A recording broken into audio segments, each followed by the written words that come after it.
El tema de hoy va a ser muy interesante, porque toda la atención está enfocada de manera mediática hacia lo que viene a ser la COVID-19.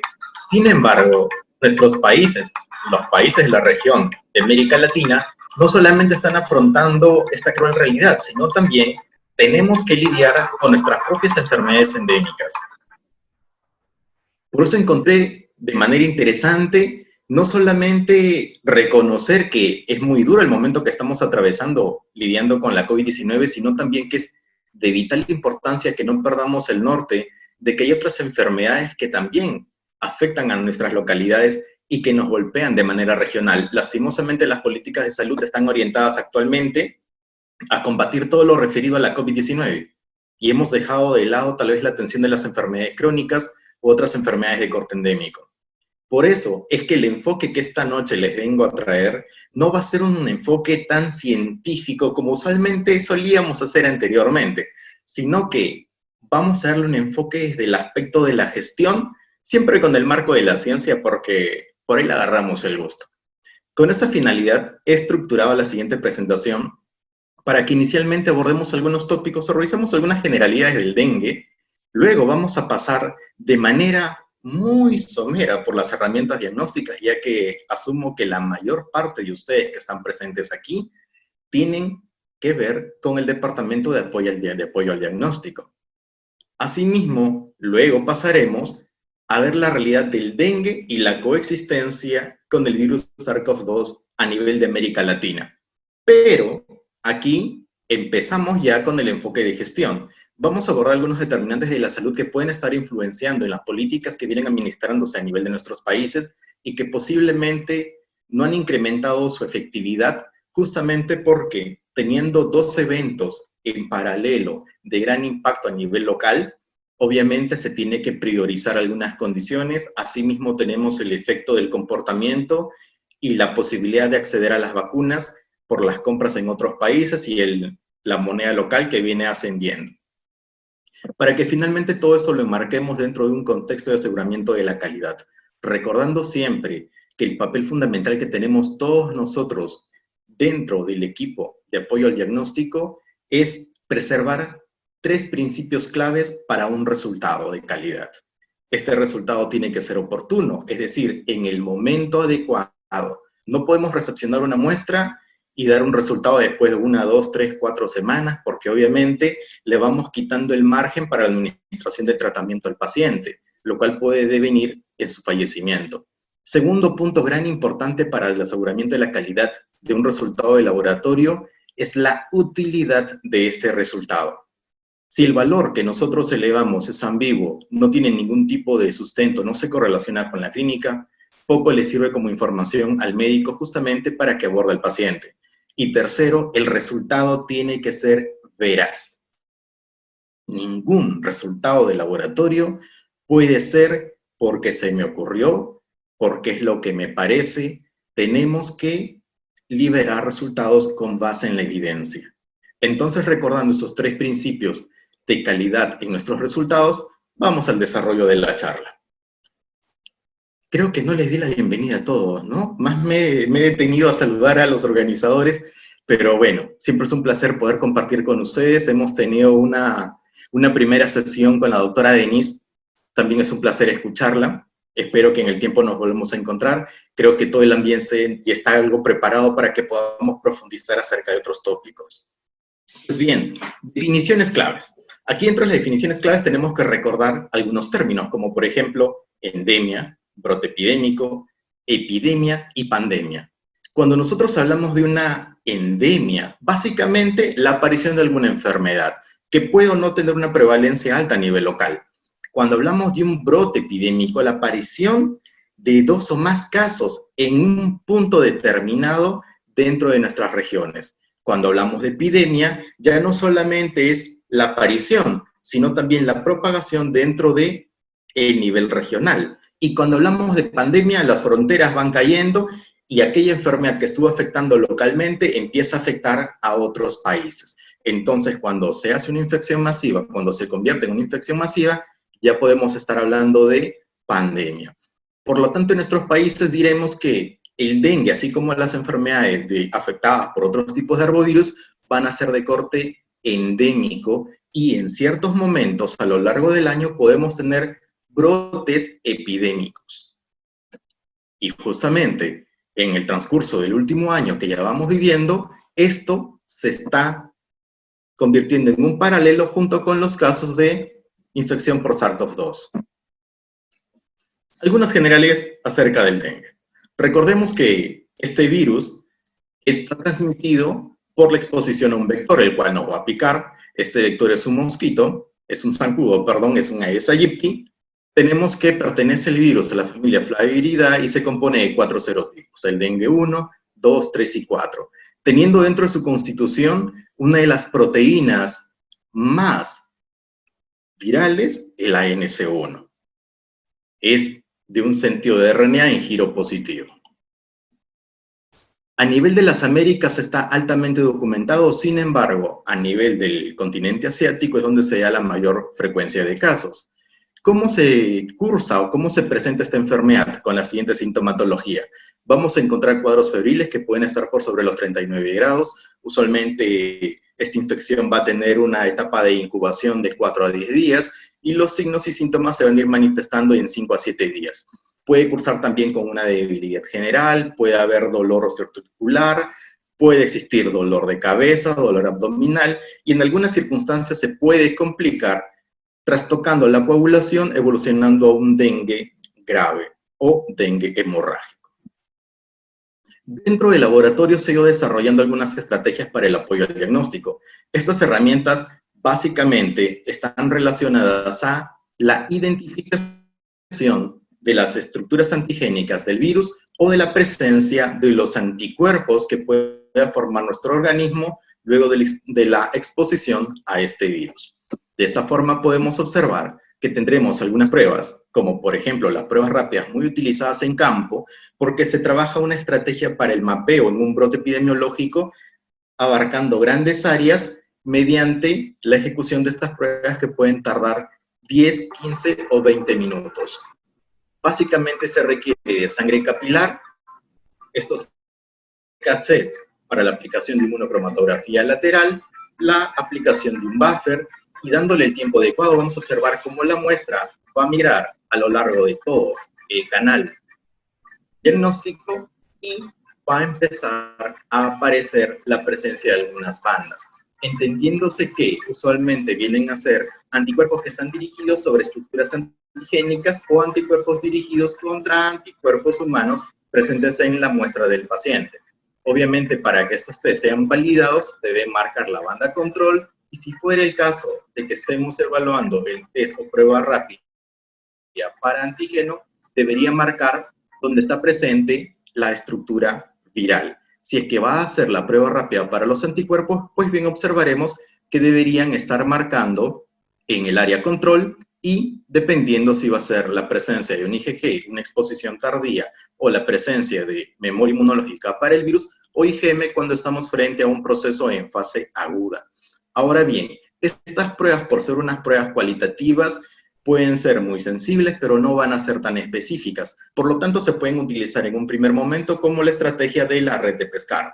Es decir, si son pruebas rápidamente ejecutables, podemos censar la mayor cantidad de pacientes posibles y a los que sean sospechosos seguir con el flujo de pruebas mucho más complejas, como por ejemplo pasar a la valoración por enzima inmunoanálisis o ELISAs. Obviamente en esta metodología también utilizaremos algunas variantes como anticuerpos adosados a una matriz que pueden estar dirigidos hacia los anticuerpos humanos, nuestros anticuerpos, en caso de que estemos expuestos al virus. Recordemos que esta infección viral tiene algo muy particular. La presencia de la IgM puede encontrarse durante 2, 3, 4 semanas o inclusive meses. Esto es muy interesante porque dentro de nuestros conceptos inmunológicos, lo que nosotros sabemos es que la presencia de una IgM se suele dar en el estadio temprano y usualmente en 14 a 28 días ya debería estar desapareciendo. pero revisiones en la literatura nos dicen que hay pacientes que pueden tener trazas de IgM y por lo tanto determinadas en concentración por ELISA, incluso más allá de un mes. Y obviamente la presencia de IgG por sobre el punto de corte determinado para este ensayo nos va a definir que el paciente ha sido ya expuesto anteriormente al virus y por lo tanto tiene memoria inmunológica. Estos test nosotros los hemos hecho rutinariamente en nuestro trabajo e inclusive podemos implementar de manera in-house en nuestros propios laboratorios utilizando el virus que puede haber sido cultivado también bajo las medidas de bioseguridad, con fines de investigación obviamente. O podemos estar trabajando con un método confirmatorio, como por ejemplo la aplicación de los PCRs. La reacción en la cadena polimerasa, que puede ser trabajado con termocicladores, ya sea para la determinación de la presencia con base en la demostración de bandas en una PCR convencional o mediante la cuantificación del virus en cualquiera de sus variantes, va a darnos una gran información y permite que en el monitoreo molecular podamos discriminar cuáles son los serotipos presentes y es que aplicamos estrategias como la PCR multiplex para la determinación de los 4 serotipos, o inclusive si queremos hacer un diagnóstico diferencial de algunas otras arbovirosis, como por ejemplo zonas endémicas donde también tengamos confirmada la presencia de Zika, chikungunya u otros arbovirus. Es importante que podamos implementar estas estrategias y básicamente lo vamos a encontrar tal vez no en los laboratorios de rutina, que a lo mucho podrían llegar hasta la aplicación de los ELISAs, y ya los centros nacionales referenciales o los institutos de salud pública pueden trabajar con la implementación de metodologías moleculares, incluso cultivos virales, o hacer secuenciamiento para identificar posibles variantes patogénicas en los serotipos encontrados a nivel molecular. ¿Por qué es importante que nosotros tengamos este concepto básico de que existen pruebas cada vez mucho más complejas y pruebas que pueden aplicarse en determinados momentos? Porque tenemos que recordar que hay puntos de corte. La presentación de la sintomatología de una enfermedad nos puede dar una información sobre la agudez y también nos puede dar una información sobre la cronicidad. Por lo tanto, la aplicación de estas tecnologías o herramientas van a darse dependiendo tiempo de exposición o de presentación de la sintomatología. Por ejemplo, pacientes que tengan menos de 5 días, como en esta gráfica lo vamos a mostrar, pueden ser pacientes a los cuales les vamos a evaluar bajo las metodologías o herramientas moleculares. Si el paciente tiene más de 5 días de presentación de sintomatología hasta la obtención de la muestra, pues entonces sería ideal que apliquemos herramientas como por ejemplo los ELISAs. Les decía que era importante que conforme a la implementación del laboratorio podamos llegar a este tipo de complejidad. No solamente trabajar bajo la demostración del virus por una PCR convencional, sino que lleguemos a la caracterización o diferenciación de los posibles otros arbovirus para hacer el descarte diferencial, o que dentro de una misma patología, como por ejemplo el dengue, conociendo que la zona es endémica y que estamos en época de brote, podamos utilizar este mapeo molecular para ver qué serotipos son los que están presentes localmente, porque ya revisaremos más adelante que no necesariamente los mismos serotipos se encuentran en todos los países que componen este gran grupo de Latinoamérica. Todo esto hace posible que como estrategia nos pueda servir la información para hacer la planificación de cómo abordar los brotes epidemiológicos. Estos brotes van a ser trabajados de manera conjunta por un equipo interdisciplinario. Vale decir, puede haber expertos que sean para identificar al vector, puede haber expertos que tengan con todas las herramientas para el aseguramiento de la cadena epidemiológica, expertos para hacer cercos epidemiológicos, expertos de salud pública, incluso puede haber expertos para intervenciones sobre poblaciones o que manejen los dialectos u otras lenguas que también circulen en nuestras regiones y puedan comunicarse con esas poblaciones que estén presentando el brote epidemiológico. Este flujograma de atención para hacer el diagnóstico diferencial dentro de los arbovirus y dentro del mismo dengue en los diferentes subtipos, es importante que lo implementemos, que lo desarrollemos y por sobre todo que tengamos el conocimiento por lo menos general de cómo es que se trabaja en el diagnóstico diferencial de los arbovirus. Asimismo, ya identificados los serotipos circulantes en determinadas localidades a lo largo de nuestros países de Latinoamérica, también es de mucha importancia que podamos hacer la caracterización en paralelo y ver si aquello que nosotros estamos encontrando corresponde también a lo que se describe en otras regiones o son otras regiones las que vienen reportando la presencia de otros arbovirus. Y de esta manera se construye un árbol filogenético para ver qué proximidad tenemos con el comportamiento de algún brote epidémico que esté reportado en algún otro país, ya sea de esta parte de las Américas o en otro continente. Porque recordemos que justamente en América Latina, por tener un clima tropical en muchos de nuestros países, tenemos cierto desplazamiento o influencia sobre el comportamiento del vector. Esto quiere decir que podemos tener algunos paralelos muy similares también con algunos países de Asia o de África. Todo esto tiene un enfoque para el abordaje desde el punto de vista de la gestión. La gestión no solamente se limita al control de calidad, que es ya algo muy peculiar, es algo muy particular de conocimiento general para nosotros, sino que la gestión tiene una visión mucho más elevada de todo el comportamiento contexto frente a cualquier tipo de situación. Por ejemplo, frente a la posibilidad de estar en un brote epidemiológico, ¿qué es lo que se hace? Justamente, se arma todo un equipo que defina los diferentes frentes de acción. Por ejemplo, cómo se va a actuar para abordar a los pacientes, cómo se van a implementar o se van a aplicar las herramientas de apoyo al diagnóstico. ¿Existe alguna vacuna que tengamos actualmente de manera comercial para poder distribuirla? Todo el equipo de epidemiología va generando las estrategias para el abordaje de la población. ¿Va a haber algún tipo de trabajo o intervención sobre los vectores? Es decir, alguna campaña para prevenir o evitar que exista propagación del brote epidemiológico, u otros expertos que tengan el conocimiento de la comprensión de cómo el medio ambiente podría estar promoviendo que se incremente la cantidad de los casos. Obviamente todo esto dentro de un contexto donde existe mucha comunicación dentro del equipo y mucha cercanía hacia las localidades que van a ser intervenidas.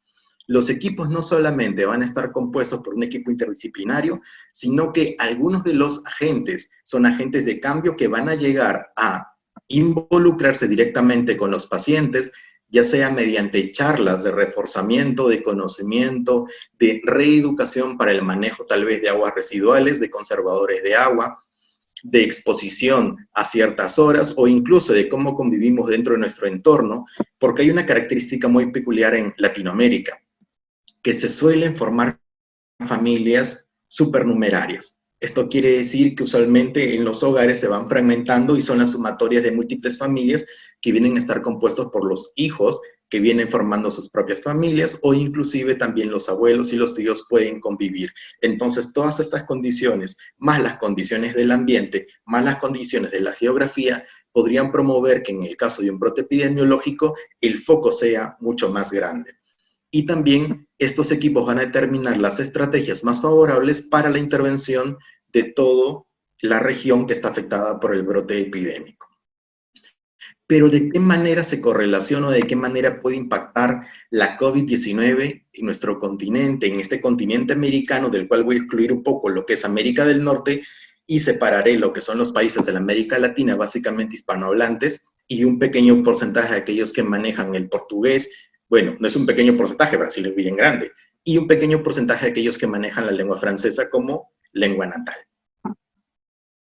Hay un estudio muy interesante que encontré, no es tan antiguo, tiene unos mesecitos, por no decir unas cuantas semanas de publicado, donde se expone que justamente la posibilidad de que un paciente haya tenido anteriormente dengue y generar esta memoria inmunológica podría reducir la probabilidad de la infección del virus SARS-CoV-2 mediante la interrupción de la unión a su receptor, que es conocido como ACE en las células del entorno pulmonar.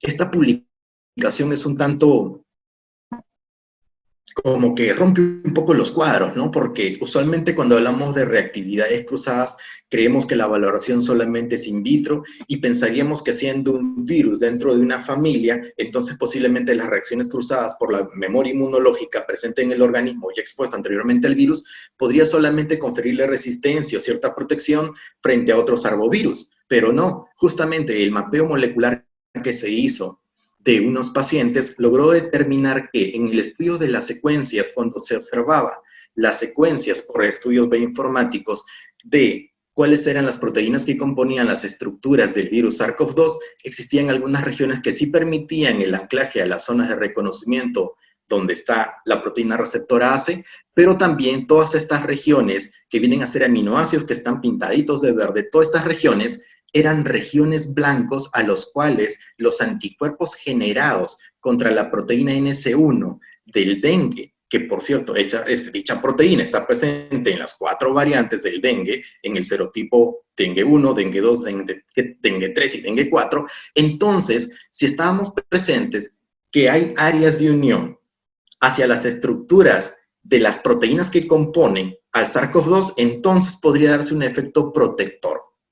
Esto es ciertamente interesante y podría sonar descabellado, pero no es tan futurista, porque ciertamente si tenemos que hay proteínas que comparten algunas regiones, a nivel molecular la comprensión viene a ser que proteínas pueden ser estructuras antigénicas y obviamente frente a la presencia de anticuerpos, si estas proteínas tienen regiones blanco o comparten regiones blanco, entonces puede darse ese efecto de unión por reacción cruzada in vivo. No solamente por simulación o no solamente de manera in vitro viendo esos famosos efectos de reacción cruzada. Esto es muy interesante porque algunos pacientes que evolucionan para dengue grave y que cursan con cuadros hemorrágicos van a tener impacto sobre todo lo que es la coagulación, promoviendo algunos cuadros de sangrado. Y justamente hay pacientes que son afectados por SARS-CoV-2 que en algún determinado momento de la evolución, cuanto más se va agravando el caso, pueden presentar trastornos de la coagulación porque se da la promoción de cuadros trombóticos y finalmente al consumo de los factores puede haber una preponderancia o una posibilidad de pasar a hemorragia o sangrado. Entonces acá surgen algunas ideas.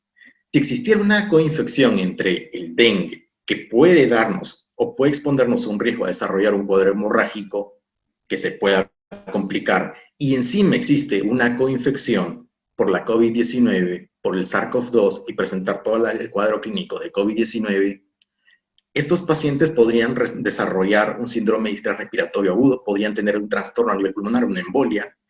Existe en nuestras áreas de trabajo, en nuestros nosocomios, en nuestras instituciones, algún protocolo que ya esté validado y esté aplicado para el manejo de los posibles casos de pacientes que tengan COVID-19 y a la vez presenten dengue.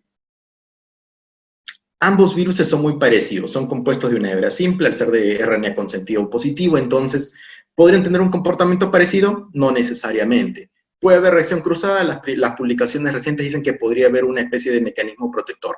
Sin embargo, también se sabe que frente a la exposición o la infección por ya un virus, es poco probable que una misma persona se pueda infectar de otro virus, y mucho más cuando estamos hablando de estos tipos de dos agentes con un mecanismo de transmisión distinto.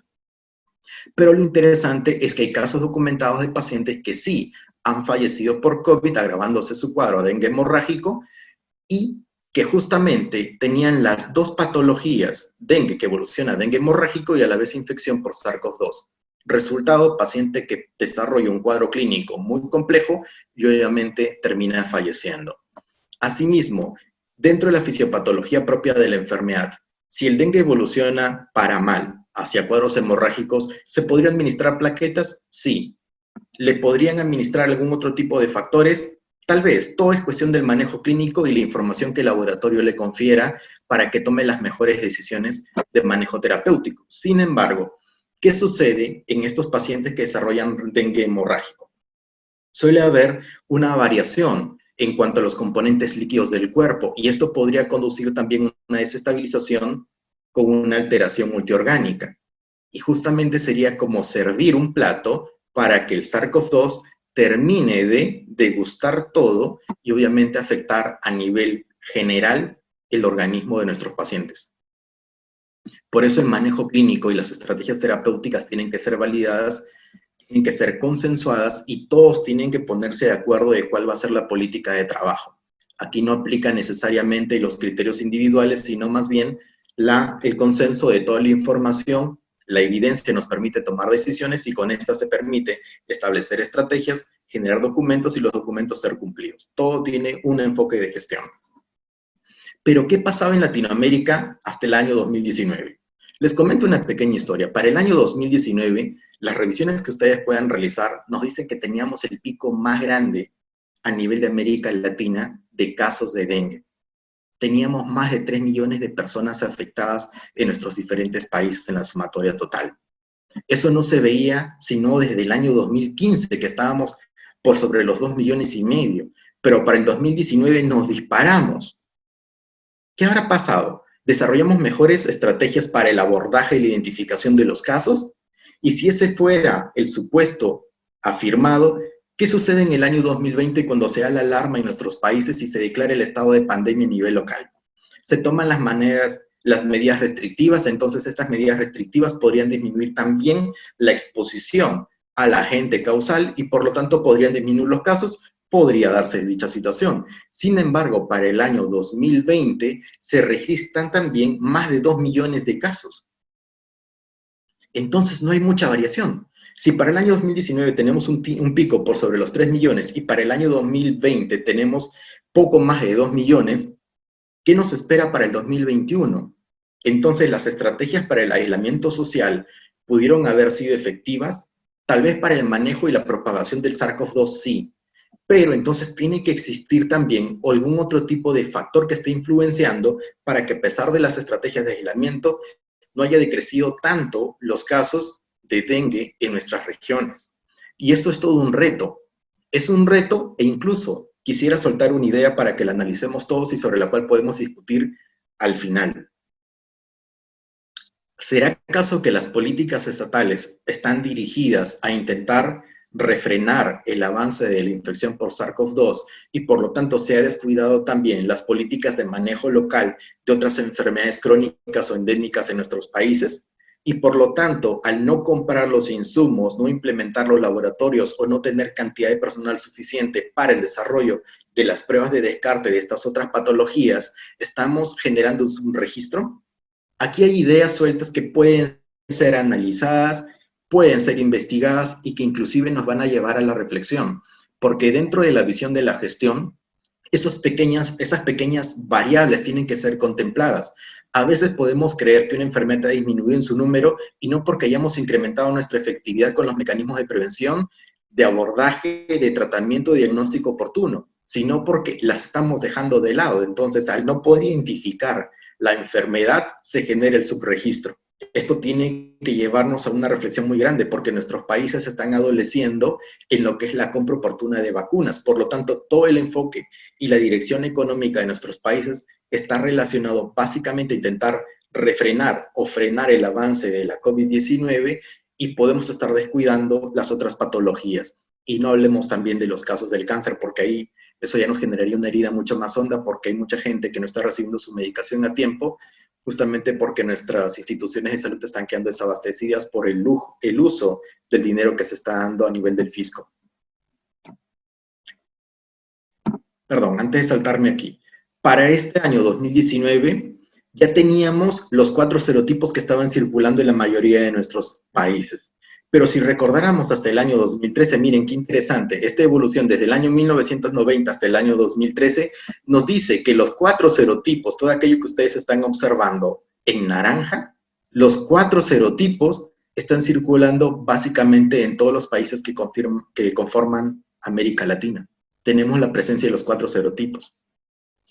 Sin embargo, eso era para el año 2013. Pero cuando observamos el estudio y publicación de la OMS, el registro que tiene la OMS para el año 2019, nos damos cuenta que algunos países solamente han registrado la presencia de un serotipo circulante. ¿Eso qué quiere decir? Puede haber habido una disminución de casos porque también está existiendo una disminución del vector porque se han desarrollado políticas de mejor control vectorial.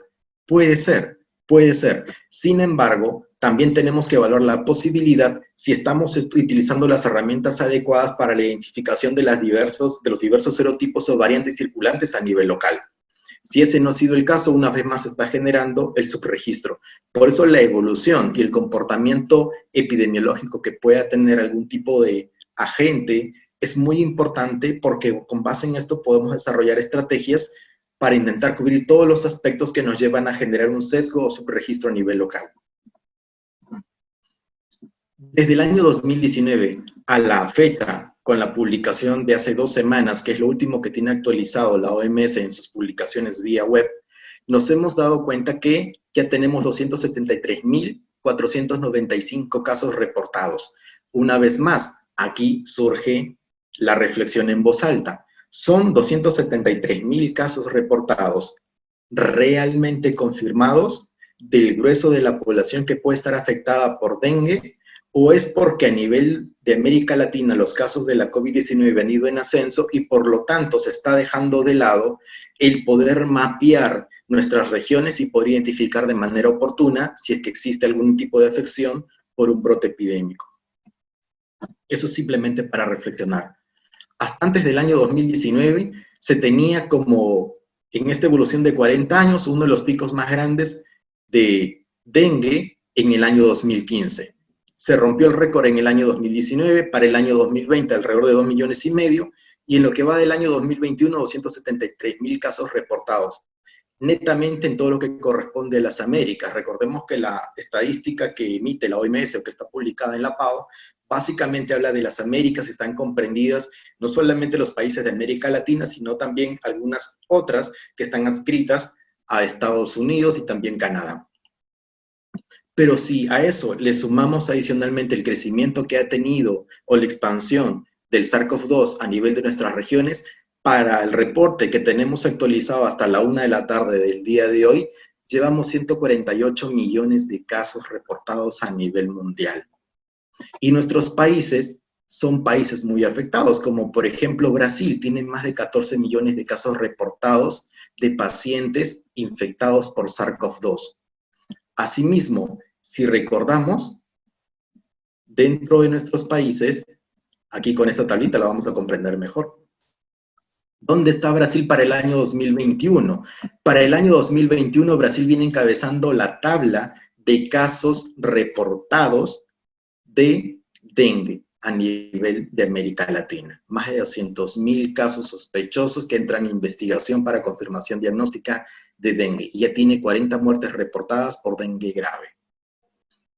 Obviamente, si eso lo contrastamos con el año 2020 y el año 2019, nos damos cuenta que aquí sí la lista está completa netamente con América Latina, excluye a todos los países que no forman parte de América Latina. Para el año 2020 y el año 2019, la totalidad de muertes reportadas estaba entre 1.000 a 1.700 muertes. Hubo una disminución, pero aquí surge otra reflexión.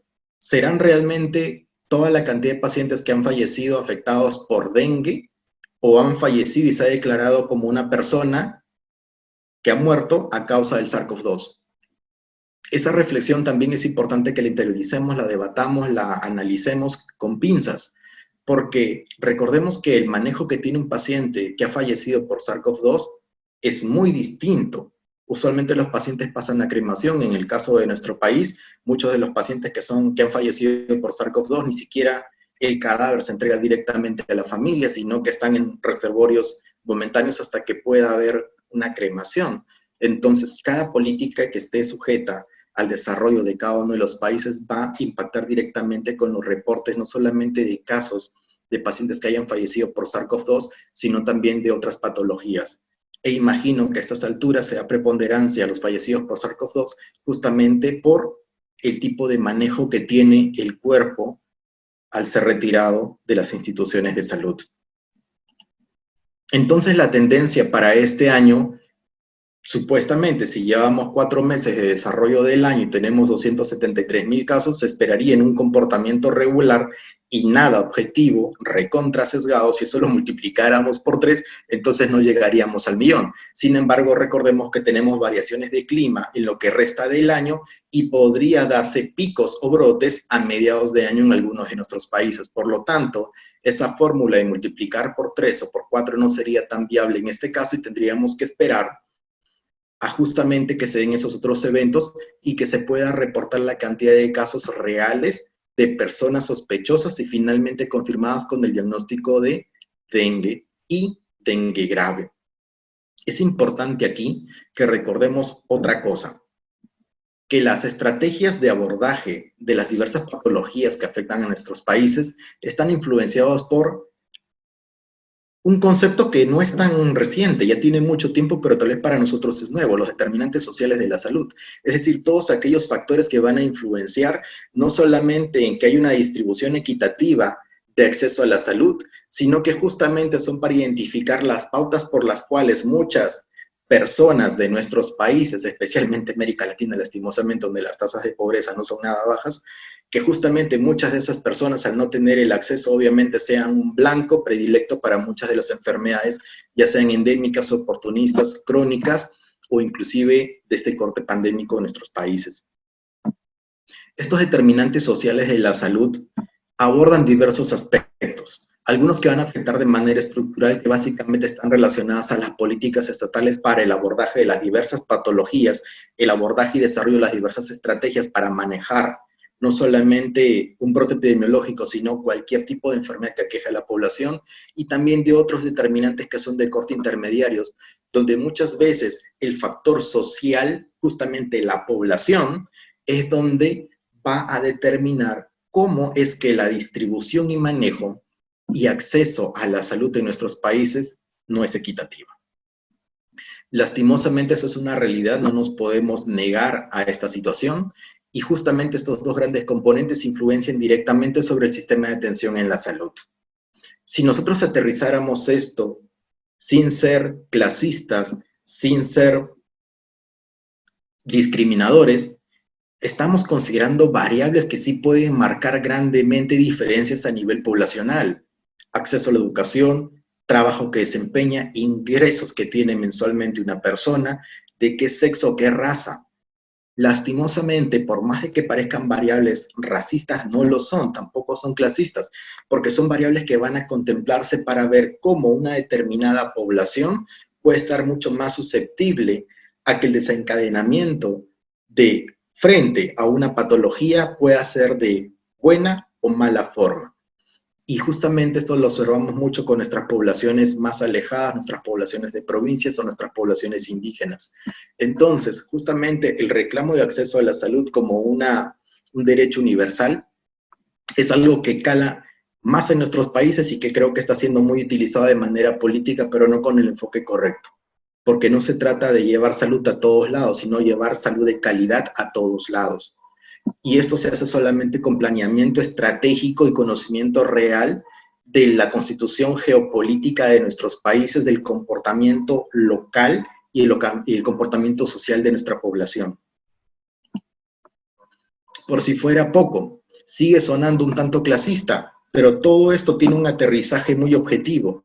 Cuando se toman decisiones a nivel de la gestión, es importante considerar la variable dinero distribuido o dinero asignado para el manejo de una determinada enfermedad. Y justamente para este estudio,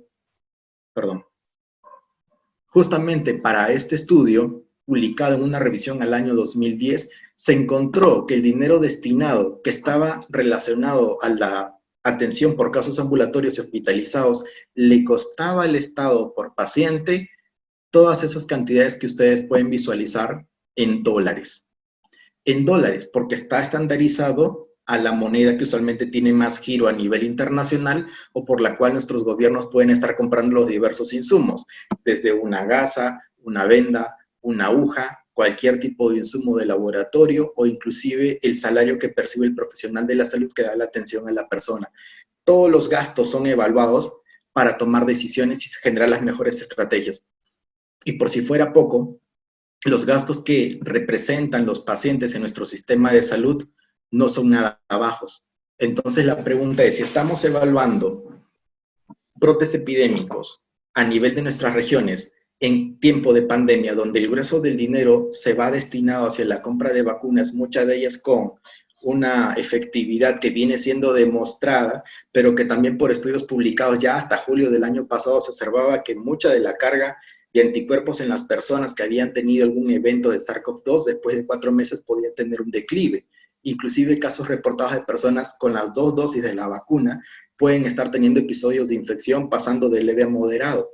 Obviamente tal vez no les afecte con la misma magnitud, pero sí está habiendo reporte de casos. Entonces, todo eso tiene que ser analizado. Entiendo que muchas veces de nuestras posiciones de personas que están laborando dentro de la institución de salud en el departamento de apoyo al diagnóstico, nos sea difícil de comprender por qué no tenemos algún tipo de acceso al EPP, porque se acabó, ha planificado mal el gestor, qué ha sucedido.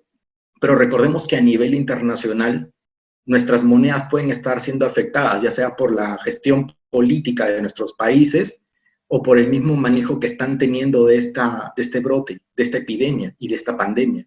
Entonces, todas esas son variables que nosotros desde el punto de vista de analista tal vez no podamos contemplar, comprender o inclusive podamos tomar en cuenta para algún tipo de acción por parte de nuestro trabajo. Sin embargo, señores, dentro del sistema de salud, toda acción significa una potencial inversión de dinero.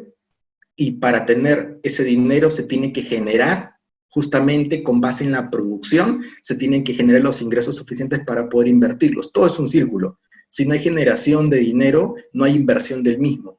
Entonces las políticas tienen que estar orientadas a tener organismos con gestión eficiente, efectiva de los recursos para poder asegurar que nuestros pacientes no sean una cifra en el gasto público, sino sean una persona que va a recibir un manejo clínico con base en un diagnóstico y con base en un resultado de laboratorio de calidad. Finalmente, ¿qué es lo que tengo para traerles a manera de conclusión? Es un gran reto para nuestros países tener que enfrentar dos grandes eventos. Tener que enfrentar la presencia de una pandemia con diversas variantes a nivel del virus, los cambios que vienen produciendo en su secuencia genómica y que por lo tanto pueden incrementar la infectividad o la transmisibilidad, la cual no necesariamente se va a relacionar con el grado de mortalidad. Hay estudios que se están desarrollando al respecto, sino que también tenemos que enfrentar los problemas locales que ya tenemos y venimos arrastrando de muchos años. El gran reto que surge para los gestores de Latinoamérica viene a ser el que recordemos que los eventos pasados hasta antes de la pandemia ya nos dejaban lecciones aprendidas, por lo tanto no podemos decir que tenemos 15, 14, 16, 30, 50, 60 años manejando un brote epidémico y tener los mismos errores. Algo debimos haber aprendido durante todo ese tiempo. Y ahora ese aprendizaje, esa nueva información, tenemos que llevarla hacia el contexto actual de qué es lo que está pasando a nivel de nuestras regiones y cuál es el manejo que se está haciendo, por qué la COVID-19 nos sigue golpeando y por qué una enfermedad que puede ser disminuida en cuanto a su propagación tiene como un punto determinante no solamente la aplicación de una vacuna, que sí los insto a que se apliquen la vacuna, sino que puede ser evitado con la aplicación de barreras de bioseguridad. El uso de una o doble mascarilla dependiendo el grado de eficiencia que tenga la mascarilla, manteniendo la distancia social y las otras estrategias de bioseguridad como el lavado de manos son importantes, estar en ambientes abiertos. Entonces, hay muchas de esas decisiones que no parten solamente de los gestores, aunque ellos son los encargados tal vez de hacer la promoción y difusión de la información, sino que también parten de cada uno de nosotros. Entonces es un momento propicio para que como personas que representamos un sistema de salud que ya viene estando golpeado no solamente por la pandemia, que ha sacado a relucir todas las deficiencias que ya teníamos de años acumuladas y que tal vez no quisimos aceptar, ya nos toca a nosotros dirigirnos como los líderes del cambio y empezar a apostar por políticas propias de trabajo con compromiso, con calidad y con ética. Porque finalmente, señores, esa persona que posiblemente se libró del dengue puede terminar siendo afectada por SARS-CoV-2 y esa persona puede ser tu familia. Entonces aquí reflexionemos y trabajemos con conciencia. Que recuerden que en la casa del jabonero nadie sabe y en cualquier momento resbala. Entonces yo reconozco el gran valor que vienen poniendo todos ustedes en la primera línea con las diversas acciones que puedan estar ejecutando. Reconozco el gran valor que tienen para desprenderse de su familia, para autoaislarse por su bienestar. Así que sigamos en la lucha, sigamos en la batalla. Muchísimas gracias.